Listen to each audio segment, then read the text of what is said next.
All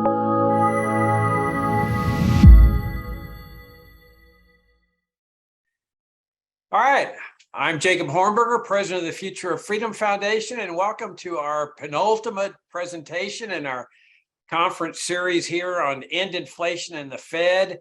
We're just very, very honored and pleased tonight to have our distinguished speaker, who certainly needs no introduction. I mean, if there was ever a person in the libertarian movement that does not need an introduction, it would be Ron Paul, but I'm going to give you an introduction anyway, Ron. Okay, good. And I'm going to start out by telling you something and telling everybody else something that I just learned about you today. And this happens to be, I think, maybe your greatest accomplishment ever, over and above all your political and your intellectual accomplishments. I learned today that you participated in the delivery as an obstetrician and gynecologist, or as an obstetrician, the birth of Selena Quintanilla. At least that's what it says on Wikipedia. She's the famous. It's there, but I don't. I tell you the truth. That isn't in my memory. The message has been spread. Somebody said that is true, but I just don't know what that is all about. Okay, but well, everybody loves the story anyway. Oh, it's fantastic, because she was such a great singer, and unfortunately, her life was cut short. She was from the family was from the Brazosport area, and I do remember taking care of a family with that name in. And so I told that to somebody, said, "Oh, you must have delivered her, must have delivered her." But I never went back to check it. But the father said finally, "Yeah, you delivered her." So I haven't. I guess I've been conditioned over the years to be cautious about talking or saying anything about the people you take care of. So that has kept me pretty quiet on it. Well, it's on the internet, so it must be true. Yeah, I'm a lot of quote from the internet. Huh? All right, so Ron started out in life as a physician, and he ended up running for Congress, and he ended up winning. And then in 1988, he was the Libertarian Party presidential nominee. After that, he went back to the practice of medicine. He then ran for Congress again and won again. And he was in Congress for, gosh, I don't know how many years, but always known as Dr. No, because of his principled stand against all the statism that the members of Congress in both political parties were enacting. And he became one of the great heroes of maybe the great hero of the libertarian movement. And he's, in addition to his political accomplishments, are his intellectual accomplishments. He's a great advocate of Austrian economics and liberty, and especially in terms of monetary policy, which is why it's such a great honor to have Ron with us today. He's the author of several books, and I'll just mention the ones that pertain to what we're doing tonight. One is called The Case for Gold, another Gold, Peace, and Prosperity, The Birth of a New Currency, the Ron Paul Money Book, and the best one, And the Fed. And Ron, I got to tell you that one day I was visiting San Francisco, and I happened to be walking past a homeless shelter. And all these homeless people were holding up signs that said, "End the Fed." I've never heard that one. That's pretty neat. Oh, it's fantastic. I mean, how you electrified audiences with this electrifying message is just phenomenal. And of course, one of the highlights of my life in terms of watching your political career was that great debate where you were up there against Giuliani and all the other Republican statists, and you said the reason they came over here on 9/11 was because our government was over there killing them, and everybody went ballistic. And I was watching, and I said, "Ron, you heroic son of a gun, but you're dead in the water now." And that's when your campaign took off, because everybody realized that you were telling the truth and that you were speaking honestly. So thank you very much for being part of this. I ought to mention the Ron Paul Institute, fantastic institute that Ron does with Dan McAdams. They've got their Liberty Report, their daily Liberty Report video presentations. It is just absolutely fantastic. Fantastic institute. It's a real honor to have you here, Ron. Take it away. Very good. Thank you, Bumper. It's great to be with you and with your viewers or listeners today, because I get to talk about, a subject I've been talking about for a long time. Matter of fact, I think the way I started explains a little bit about how I went from one to another, because in the 60s, I was exposed to Austrian economics. And they fascinated me because they said that everything was hogwash that we were learning in our conventional economic classes. And I kid, but it was very true too, that it took me a long time after I got introduced to Austrian economics to cancel out all those bad ideas that were pumped into my head by the government schools. So that was a good thing. But in the 70s, you know, by the time that Bretton Woods did break down, as the Austrian schooled economists predicted it would, you know, it sort of confirmed it. And I wasn't saying, oh, I want to go into politics. I had never had that feeling, because I assured my wife I wouldn't win, and she was worried if I could run for Congress, I'll get elected. I tried to tell her that they don't elect people like me. So, but anyway, I wanted a forum, and I all of a sudden thought that the monetary issue was so important, and I didn't realize how important it was. And as the years have gone by, I find out that its importance is even greater. Most of the viewers, and I know Bumper knows, that my view is very strongly anti-war, pro-peace. It's pro-individual liberty, and get rid of the welfare state and corporatism and all these things. But when I started, it was mainly the monetary issue. But before I knew it, because the monetary issue, if you deal with the money issue and why it is so important, is none of this big government stuff could exist without the counterfeiters. You know, if you didn't have counterfeit money, and you couldn't stick it to the middle class, they'd have a hard time. And that's why the founders, I'm convinced, wanted a sound currency, because they went through the runaway inflation of the continental dollar.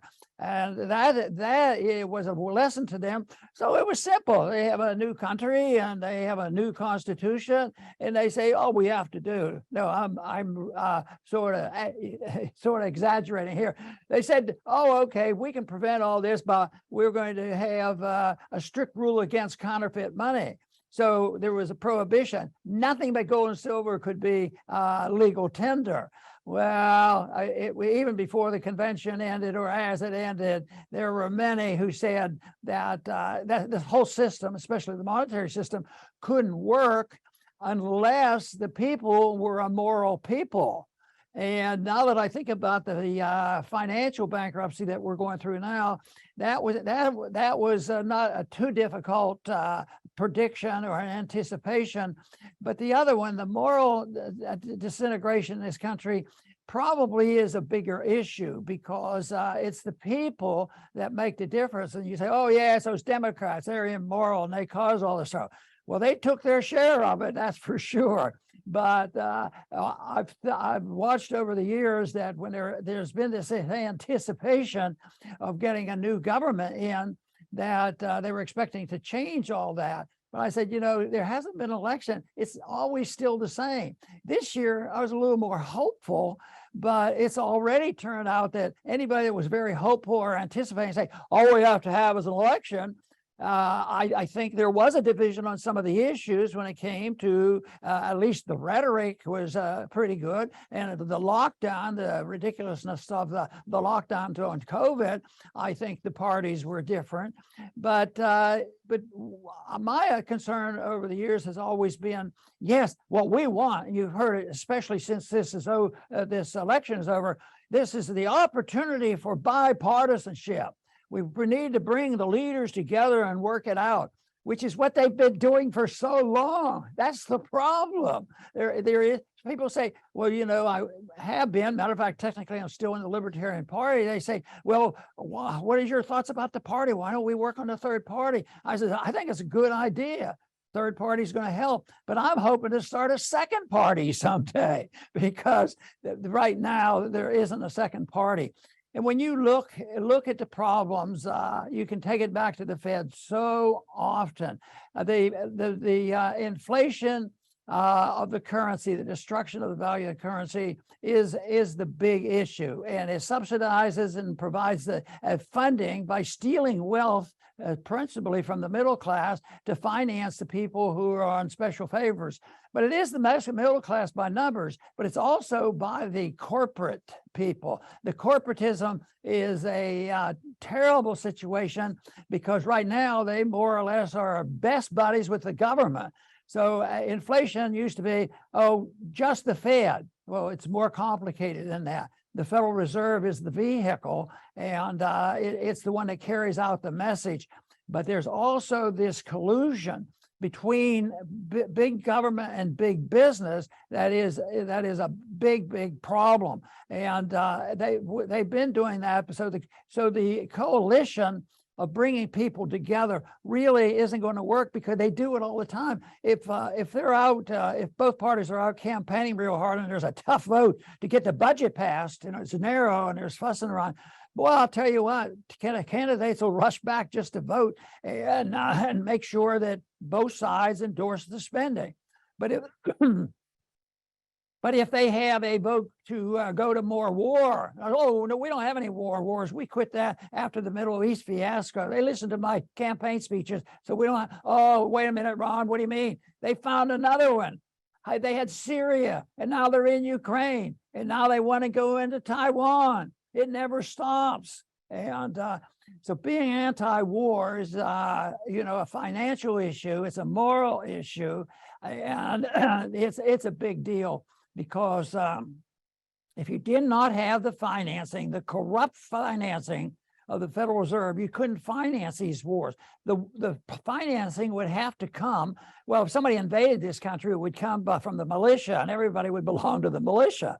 But if they don't do something about it, the people will, be pretty disgusted with all this. And but the wars continue, and it wouldn't happen if you didn't have a Fed. The size of government would be smaller. The malinvestment wouldn't be there. The $31 trillion of debt wouldn't be there. The corporatism, which a lot of people believe it should be called fascism, is there, and it's all financed by a very corrupt monetary system, and it's not that complicated. If you print money, why is it going to become go up in value and satisfy everybody? And which it doesn't. And this is what my confirmation was in 1971 when Bretton Woods broke down. Is, boy, the Austrian economists were absolutely right that this can't go on. And their predictions now by the very good Austrian economists, and believe me, they don't think this is over yet. This inflation is going to be for a long time. But the thing that sort of fascinates me is the stupidity of the arguments by the economists and other people who are gullible. I think there's a few up at the top that really have a lot of power, understand it very well, and they have to keep the gimmick going for a long, long time. But the nonsense that comes up, like, okay, yes, they've been warned by free market people that if you keep spending money and printing money and distorting the interest rates on purpose and say that's policy, and deny the fact that it's the whole reason for all that is to prop up the corporation. So when that happens, then you get the bubble. The bubble phenomenon is very, very real. I know when I was in Congress, I talked a whole lot, because I was on the banking committee, about the housing crisis, and that was a bubble that was going to burst. Somebody said, well, how did you know that? And I said, why didn't you know about it? It wasn't like you had to be a genius to figure that out. But the bubbles are formed when the politicians and the special interests spend more than they earn or tax, and then they go ahead and finally you can see the bubble, you can smell the bubble, and there has to be a correction. Like in the last year or two, isn't it marvelous? We're doing pretty well. We had to contend with COVID, and we had to print a lot of money. Things are doing pretty good. And so we didn't have that big correction. Well, the problem is they don't understand Austrian economics. You can't say, I'm going to print money for 2 years, and the third year you have your correction. But if you keep printing money and distorting interest rates and causing debt to go up, inflation of the monetary system keep going up, and the interference, and you can sense there's a bubble out there. Believe me, it's already established. So a couple of years ago, most Austrian economics would say, well, people would say, well, you don't have inflation. The answer should be, you have a ton of inflation. Did you ever hear a QE? 1, 2, 3, 4, 10? You know, that's just been really something, because that wasn't in the original Federal Reserve Board installation. Their direction was, oh, they can keep prices down. They'll, keep prices from soaring, and also full employment, and that would be it. Well, it's not quite so simple, because the worse things got, the more the Federal Reserve took on. Then all of a sudden, with the housing bubble, they decided QE was a proper function, and it's sort of like a morphine addict. Give him morphine if he's really in trouble, and calms him down a little bit. So we've been calming down our market for so long. It's been going on since 1913, and we've had some big corrections, bad corrections. But the idea that we can just get better people and more bipartisanship to work together, the less the painful this will be, because the correction is there.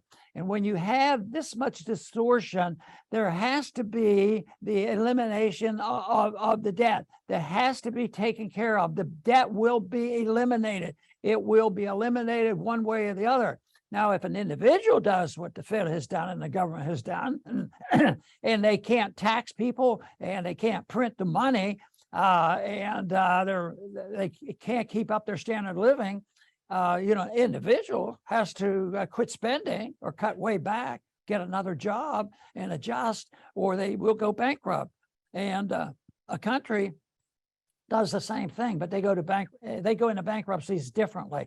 What they do is they destroy the value of money, and so the real cost of the bubble is diminished in nominal terms, but not in real terms, because if you print the money and the money's worth less, if you double the money supply, theoretically, it doesn't work exactly like it. If you double the money supply, you say, oh, everything will go up double. Wages will go up double. Prices will go up double, and everybody should be happy.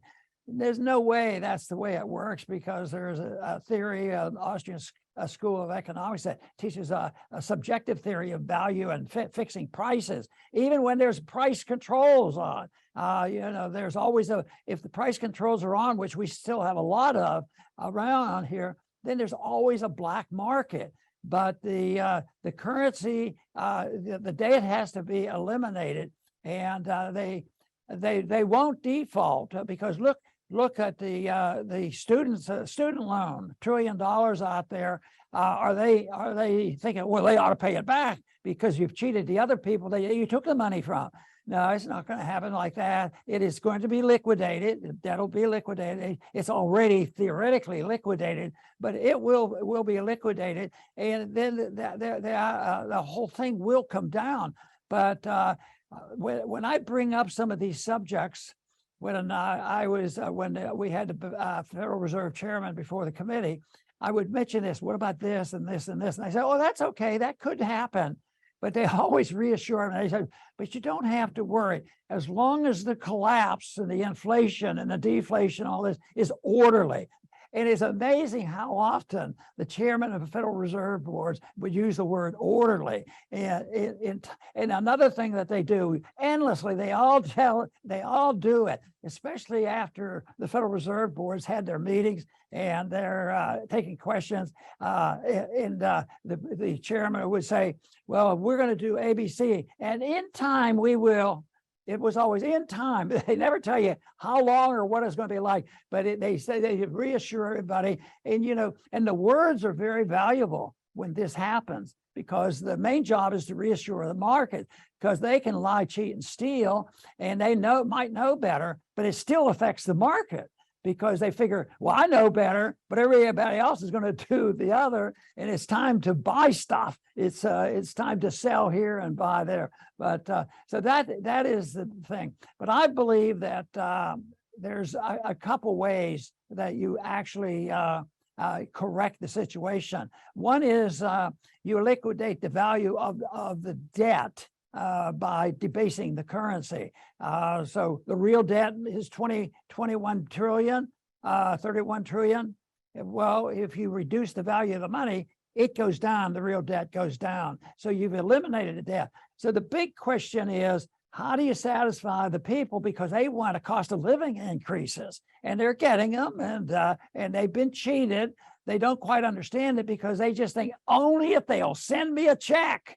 And they've been doing it for decades, but especially since COVID and the wars going on, they've been sending more checks. And this year they're going to be sending a lot more money to the Social Security beneficiaries, and that's a holy issue. So you can't say much about that. But if you do that, you will always debase the currency, and the real debt goes down. So it will be liquidated.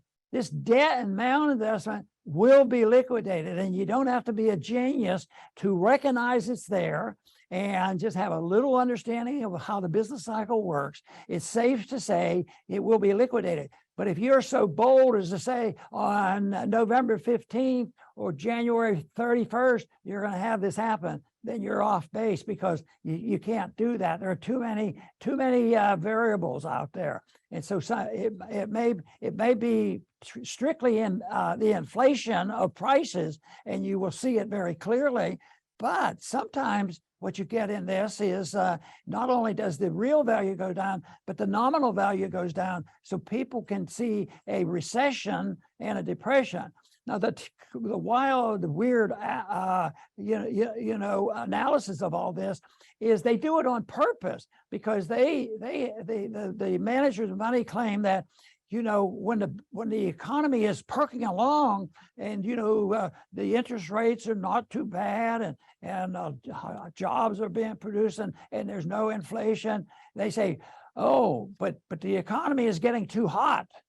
That means the economy might be healthy. In a free market, it get too hot too. It might be doing so well. But their only solution they have is to have a recession. They have to raise the interest rate. That's all they talk about now, symbolically mostly, because the raising of the interest rates is not the solution. It just makes things worse. It's sort of pouring more gasoline on, and they will do that, and it'll just make the conditions worse, and the conditions will continue.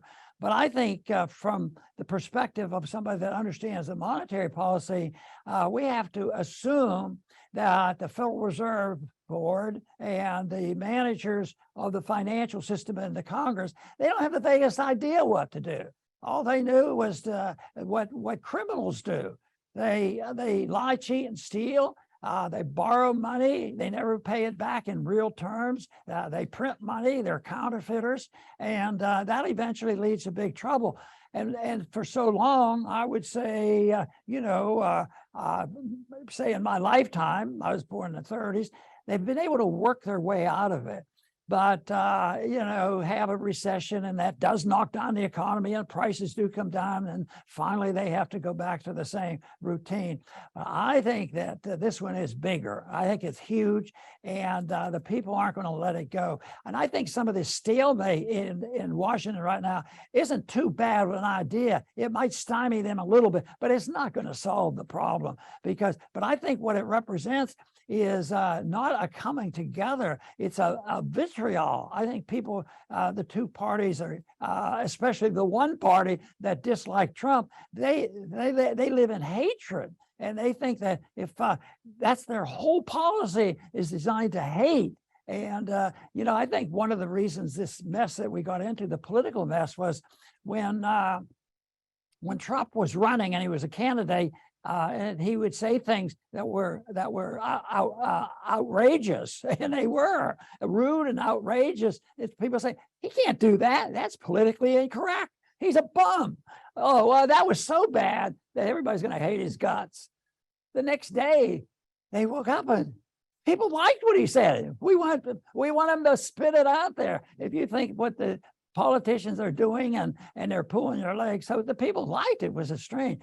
Well, that didn't make the opposition very happy. So what the opposition said, started saying, well, what we need to do is make sure he doesn't win. But he did. At 16, he did win, and that really stirred the pot, and it made people, very, very upset and totally surprised, and they become very frightened about it. So they became very annoyed, but their first reaction was jealousy. This guy's in here. He's not like us. He doesn't deserve to be here. And even if there's a few views of his that aren't quite libertarian for me, but but that's what they want to do anyway. They say he's not one of us, and he's a bum, and he's insincere, like the other side's not insincere. So and then that didn't work at all by just saying that. So they went, and then when he started his policies, and and his popularity was still growing because he was the president of the United States. So the first reaction of being annoyed by it and jealous turned into hate. Then they learned to hate. Now they hate him well enough, and who knows what really went on with the election, last go around. But right now, the hate has turned visceral. It's so bad that the whole thing, I think most of the money, especially on the opposition, was spent only to stop one man. And they say, well, he's so terrible. Well, if he's so terrible, the people will get rid of him. It's hysterical to me to think how bad they say he is and how bad I know he is. And yet the people who can't stand them, and they are jealous and then hateful, they are determined. Everything they do is designed to try to, make sure he can't run again. So that to me is pretty amazing. But the whole problem is that President Trump actually did say favorable things about auditing the Fed, but I don't think it's going to happen. I think we have to keep doing it. There's some good people in the Congress. We know that. I know somebody in the Senate that's pretty darn good, and I know a couple in the House, but that's not going to solve the problem. What we need to have preparation, because this is going to continue. I think the most important thing that we do, whether we're in politics, helping other people in politics, teaching, writing, having educational groups like Bumper has, that to me is the only thing that's important, because this is coming down. And the whole thing is what is the most important thing? It's the preservation of liberty. That's why when I think about it, when I gave my last speech on the House floor, I mentioned that I think the First Amendment has, as the years went by, became my most favorite, because with a good First Amendment, you can actually say what you want. You don't get ridiculed, you don't get fired, you don't get canceled, you don't lose your job, and all these things. But that is under attack. It still is. That problem hasn't been solved, and that is going to contribute to the mess. But we still have to have people out there writing and talking about it. And Bumper, well, I'm sure you have witnessed it when you've talked to young people. I've spent time with YAL. I've spent time with the Mises Institute. I've spent time with some of our own little rallies yet. And I come back pretty pleased. They really cheer me up a little bit, because they understand what the message is, and what we believers in liberty have to counter is pretty massive. It's the more than 100 years of this propaganda that undermine all the basic principles of our Constitution. And then you have a university system doing the same thing. And then you have the unification of many corporations and the new social media in combination with government. That's huge. The one thing we have going for us is we have truth on our side. Truth wins out. And if we have the right idea, it can't be killed. you can't stop an idea whose time has come. And I believe we better make sure that this is the idea that whose time has come, because our conditions are going to get worse. Then we can throw it out to the people. And this is it. It's not complicated. It's based on honesty. I was reading today a little bit about the concerted effort in Washington, and eyewitnesses too, that one thing they had to do is diminish any reliance on a creator of the universe or of the people. And that is one major thing that they have to happen, because it designates, the founding fathers talked about, the importance of a divine source being in support of the revolution and the ideas. Today, it's represented and talked about by a higher law. I think it's so important, because everybody, I believe that it's capable, that people are capable of knowing what the higher law is about, but they can't accept it. They have to reject it. So they go to nihilism and saying, you people are nuts. You can't know the truth. What is the truth? And then they go into this argument. Nobody knows the truth. And so there's a void there. So they have to come up with their idea of a truth. So they have to have their idol. And that, of course, is wokeism and all the nonsense going on there, and all the revision that's going on in our social and religious habits. And they have to destroy that. They have to destroy those foundations. And they are in bad shape. But like I said, I still can meet a lot of young people that know the difference, and I keep hoping that there will be something that will move more and more. And I think even with this election, which seemed to be a disaster for some people who wanted to shrink the size of government, I think there's going to be some people coming out of there that will be on our side. It just baffles me why we can't have more people, and I know, Bumper, where you stand on this, and that is get people to understand the uselessness, the silliness, the immorality, and the financial burden of fighting senseless wars. That violates everything, and the senseless wars. We go to war now. Ever since World War II, we go to war essentially with a presidential executive order. That was one thing that I had planned, but the plan is not going to hold up because, I'm running the Liberty Report. But I think attacking and understanding, and we should do this, of course, in education, is almost all of the executive orders should be canceled. But the principle of an executive order is okay, because Congress creates some establishment where it's necessary to send out some orders and manage things. But not the way they do it now. Just think of the executive orders. The worst part about the executive orders during COVID is that the president, and the executive branch was issuing all these executive orders, and many times, of course, we go along with it. But this seemed to be something some of the states liked. Some of the states say, hey, I didn't know, maybe I could do that. So some of the states were doing the executive order, but some of the states resisted, and people, I'm sure the audience can recognize the several states that went the opposite direction and resisted it and would not use the executive order to build up the animosity against the medical profession, because this COVID stuff has done a great deal of damage to the principles of liberty. It's done a great deal of damage to the medical profession, which I personally resent, because it's so bad that they do this. So it means that if it's true that we're in as bad a shape as I believe we're in, and if there is something that's going to offer an opportunity where things just sort of crash in on us, see it as an opportunity. Maybe people would be more willing to listen, but it will take some energy, but there has to be some confidence in it. And one thing that we have to realize, you can't wait to think there's a shift occurring when you all of a sudden go out and take a poll. 51% of the people agree with the libertarians, and we're going to shrink the size of government. It doesn't work that way. But what you need is about 10% or even less of the people in leadership positions around the country.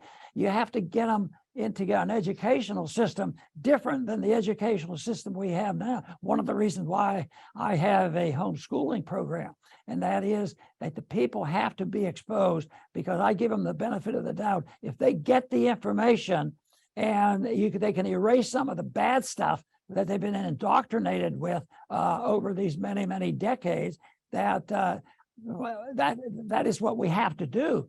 Besides, what are you going to do if you don't? Some people say, I'm moving. Well, I'm not moving. I have 19 grandkids. They live here.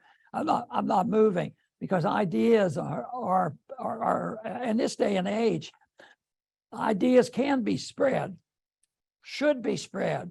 I make use of the internet in spite of the problems with the internet.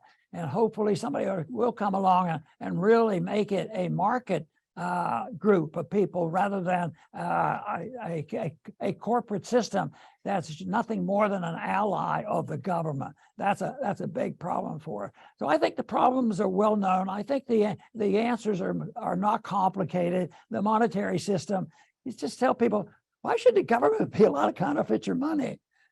And then they pass it out to themselves, and then they give you the crumbs. And they say, well, yeah, your prices went up a little bit. I think we'll raise your minimum wage and take care of you. And the prices going up twice as fast as their minimum wages are going up. So no, it shouldn't be that hard to explain. And I think there are more and more people like that. I think there was a subtle, not a gigantic shift from the time I first ran for office in the 1970s to the time I left office, in 2013. That there was more people thinking about libertarianism and thinking about sound money and thinking about the Fed. We had a vote on auditing the Fed, and we passed it, into Congress. So that was really pretty beneficial. So it's out there. And I tell the story that the way I got the title for my book and the Fed was I was at the University of Michigan, and I was always making the assumption, college kids, liberal college, I'm not going to get very far here. But it turned out to be a great evening.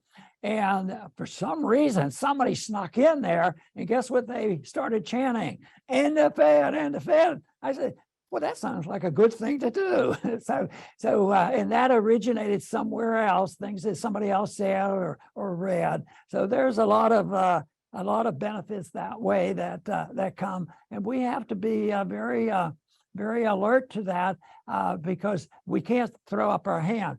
The other thing is, I think you should have fun doing it. And when we have a conference, I give strict instructions. If you're coming to my conference, you're supposed to have fun. You're not supposed to be long-faced and dire, because we have a good message, and you can do some good. And besides, what good is it going to be if you're just depressed over the whole thing? And it's not like this is the first time in history that people have had problems.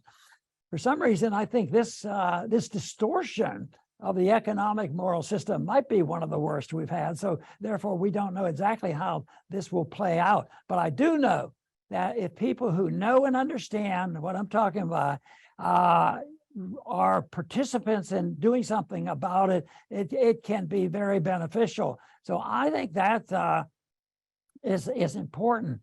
And so many young people that I've met and talked with over the several decades, they have their own groups right now. And some of them are a lot more famous than I am, and they've been very, very successful, but they're out there doing it. But I put a little bit of pressure on the individuals, because some people come up and say, I understand, what should I do? I said, well, don't worry about running for Congress. What you need to do is find something. They said, yeah, but what is it? Tell me what I should do. I said, do whatever you want to do, because it doesn't matter. It has to be what you want to do if you understand the message. And the other thing that Leonard Reed taught me many years ago from the Foundation from Economic Education was tone and presentation of these views is very important. I mean, there's a lot of people who use a tone that is confrontational, And matter of fact, that's not very much fun. You might get socked in the jaw if you're too confrontational. So I just really believe that you can spread a message much better that way. I would have to admit, though, in the last year or two, some of that hatred that I was describing at the beginning of the program is pretty bad. I'm starting to think, am I kidding myself? Am I deceiving myself? Because I've made statements before that the people I've been involved with throughout my life, whether it was high school, college, medical school, residency, military, most of the people were pretty decent, and I think, well, that's pretty good. But when I got to Washington, I couldn't say that. There were people, the big thing was you didn't know whether to trust anybody. So I didn't get involved in their negotiations. And I had more fun that way anyway. So this is something that's very important for us as far as the so-called title that I have is, what are we going to have, deflation or inflation? Both could happen. You don't know the degree. Both is liquidation of debt. The debt is going to continue to go up. The one thing we do know, there will be liquidation of debt in order to get back. No matter how fancy the speeches are, if you say, no, you don't have to liquidate the debt. You don't have to get rid of the debt that's a burden. I mean, just think of the interest rates going up and the debt burden going to the government, which are the people. It's huge. So I don't know if a country ever had a debt like this, and so that is the difference. But if companies go bankrupt, which they have, and they just lose some money, that is liquidation, and that's deflationary if funds are actually liquidated and wiped off the book. But the Federal Reserve System and the collusion they have with the business people and the people in government is so powerful that my bet is the liquidation of debt is going to come with inflation, destruction of the currency. At the same time, there might be some liquidation of debt the old-fashioned way, just people walking away from it. So, but even the student debt, I keep saying, well, if you can't pay it, why don't they just walk away? You know why that isn't happening? Because either banks loaned the money or banks was the intermediary, and they're all in business with it, and they have something to benefit from it. So they're not going to let, in a way you say, well, $1 trillion of debt, and why should we have to worry about it? You could liquidate the debt, but it's that's not going to be the way the big liquidations are going to occur. It's going to be liquidated, through inflation, which means you can have a very, very weak economy. We talked about stagflation in the 70s, but you can have inflationary depressions. And our opposition said, well, when there's prices going up, that's a good sign. So the solution for inflation is to have a recession, which is, just a little bit crazy. But the inflationary depression, you say, well, that wouldn't happen here. That only happens in Rhodesia and Zimbabwe and Venezuela and places like that. But there's pockets of that. It's a tough situation. And, in the meantime, though, I think it's very important for me personally to continue to do what I do, because hopefully I'm on the right track. But it's also, to do the right thing and bring people together. I think everybody has an obligation to do something, and that will make a difference. And that'll be something that it's beyond our ability to exactly predict, because you could have in 1930 and 31, there was a depression, lasted a little over a year. The GDP went down 15%. Back then, they were so old-fashioned, and they say, oh, what do we do? Just leave it go. It'll take care of itself. A year later, everybody was back to work. It was a short period of time. But they don't do that now, because just look at COVID, how quickly they responded. I mean, the checks were flowing, and they weren't all from Democrats either. The checks were flowing because nobody dare vote against a check when people were hurting like that. Yeah, you're preferring the hurting, make sure they all hurt a lot worse later on. And that's a terrible choice to have. The only way we can get people to accept that choice is to understand economics better. And economics should be a moral issue every bit as much as a financial issue. So I would say that there's every reason in the world that we have people like Bumper around spreading the word about sound money, anti-war position, and we should do everything we can to encourage those who are doing this. And those of you who are listening, hopefully you will have fun also spreading the message. Bumper, I am going to say thank you for the moment. I'm going to take a little break here and have a sip of water, and then we'll do what you would like. All right. Well, let me give you a little bit of feedback from your talk while you're taking your sip of water. Absolutely fantastic presentation, and I'm really glad you emphasized some things. I mean, 30 years ago, this was a relatively small movement, but today, despite the fact that things have been going worse in Washington for 30 years, this is a huge movement, huge, and you've been a large part of making that happen. And I'm glad you emphasized the importance of having fun, enjoying this battle.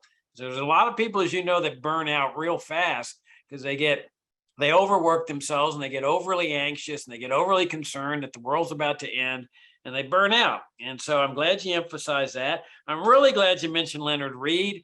Leonard is one of the unsung heroes of the libertarian movement. I mean, very few people know who Leonard Read was, but I wrote an essay that was published in the Freeman, which is FEES magazine, the Foundation for Economic Education, many years ago when I went to work there as program director, called Leonard Read Changed My Life. And he really did.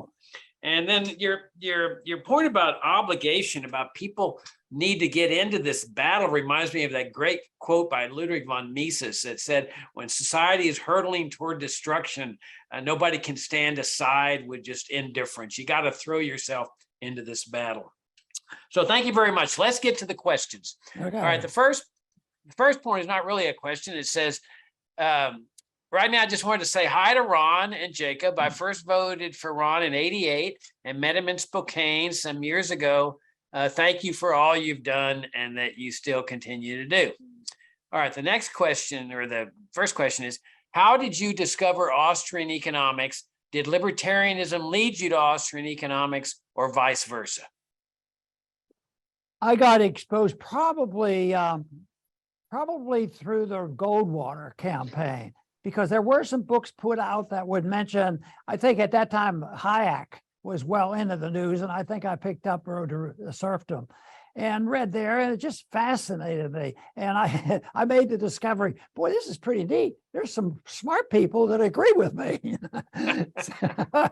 so that discovery that it was out there, and I felt confident about it.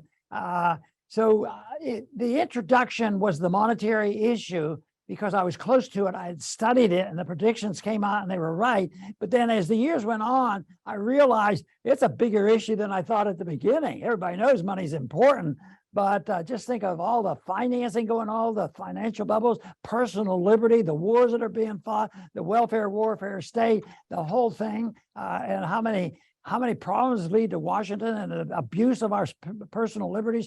And you just think of what COVID did to us. It was involved with passing out money and controls on our life. So it all came together. So I say, the introduction came through the money issue, but I've often said that I think most people are born libertarians. But I think our universities knock it out of us because, oh, you're different. What do you mean? What are you talking about? How many kids? And I would have been one in high school. I wouldn't have been real good to be real aggressive. But it's a big thing. So I think it's just great that we can still do this. And I would think that it expands. I still feel like I'm very much a student, because I'm looking. That's one thing I like the internet. I know you have to be a little bit wise about what you take and what you read, but there's still a lot of stuff out there, and it helps a whole lot. So when the internet started, I'm not much into the technology, but I said, this could be a very good thing. It seems to me like it's going to help us because we're going to be able to spread the message of liberty more. Well, it is true, but the enemy spread their message too, and they grabbed hold of it, but it's still going pretty well. And I think that has been helpful to us to spread our message. Okay, next question. When people like Robert Reich claim that inflation is due to record profits, are they just pointing at a system, at a symptom due to Fed and corporate collusion, while thinking that it is the root cause of the problem? Well, profits have nothing to do with inflation.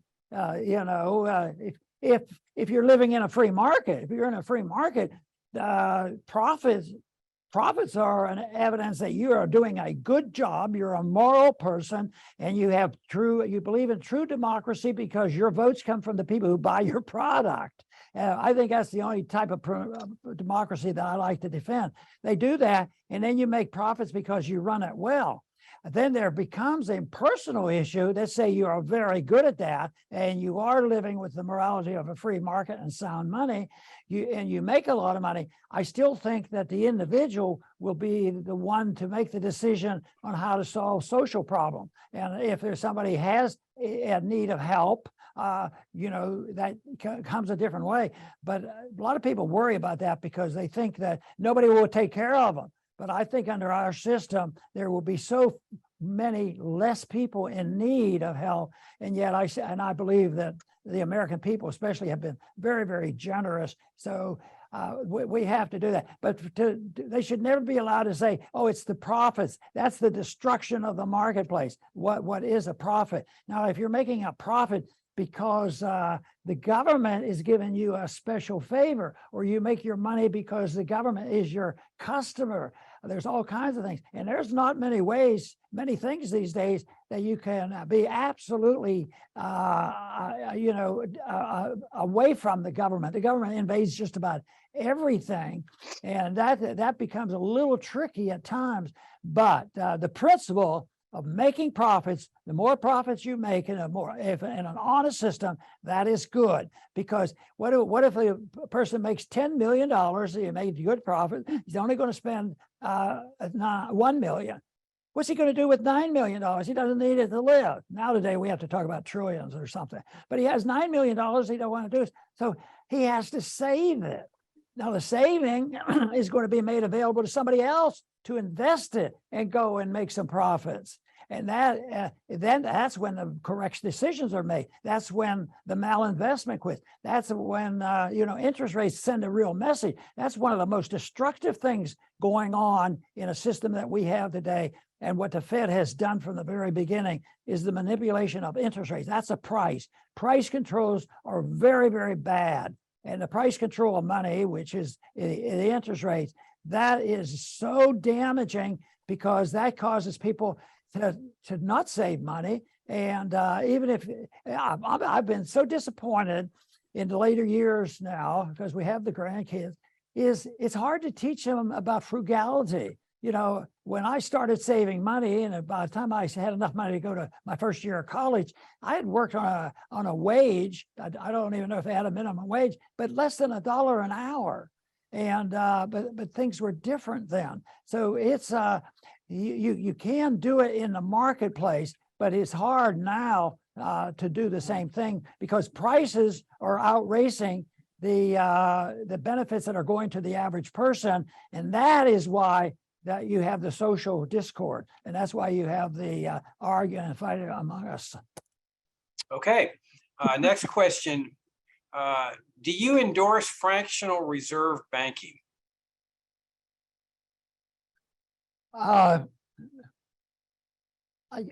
Yes, if it's voluntary and you tell people what they're doing.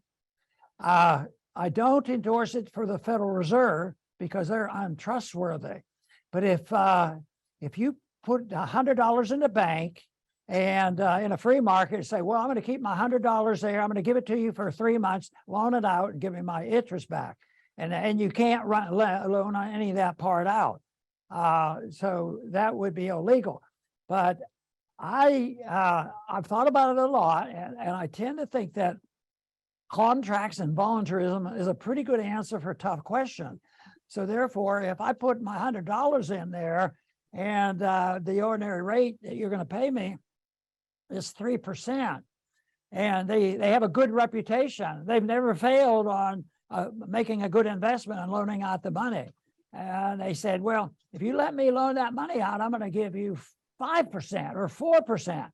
And so do you want 4%, but I can loan out your money?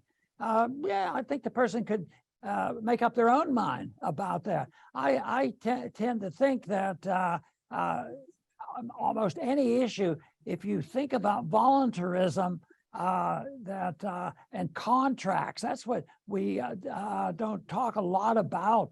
And in the early history of the world, they've always known about property, and they always knew about weights and measures. They always knew about sound money. And it was a system that wasn't distorted by central bankers. There were hoodlums and people who did disrupt things. But basically, there's been some places where, the gold standard has lasted for 1,000 years because the government remained honest. Okay, what do you think of Bitcoin? Do you think it's a good idea? No, I don't. I think, well, maybe I could limit it to the idea.